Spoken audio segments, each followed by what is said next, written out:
That white cloudy film on your shower glass? I spent years scrubbing it with the wrong products and getting nowhere. Today I'm going to show you the only thing that actually works, and it costs less than $2. Run your hand across a shower screen that hasn't been properly cleaned in a few weeks. Feel that? That rough, sandpaper texture?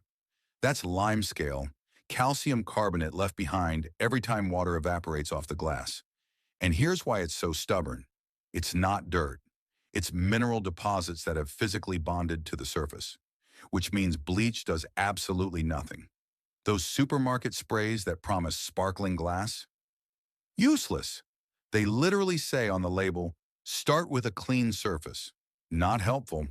So what actually works? White vinegar, that's it. Not the stuff from your kitchen cupboard, though. You want a higher concentration.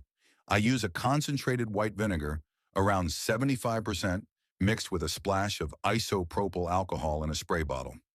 Roughly 3 parts vinegar to 1 part alcohol. Here's what each one does. The vinegar is acidic, so it chemically dissolves the calcium deposits without scratching the glass. The alcohol cuts through any grease and helps the whole thing dry streak-free. Spray it on, give it a wipe around, and leave it for 5 minutes. That's all. You'll feel the difference almost immediately. That rough, gritty texture starts to smooth out as the limescale breaks down. Then rinse it off with water, dry it with a paper towel, give it a final polish with a microfiber cloth, and you're looking at glass that could pass for a hotel bathroom. I wasted years on this. Abrasive pads, wire wool, multiple attempts, because I didn't know what product to use. Now I do, and the whole job takes minutes instead of hours. Concentrated white vinegar and alcohol. Label your spray bottle, keep it under the sink, and your shower glass never has to look like that again.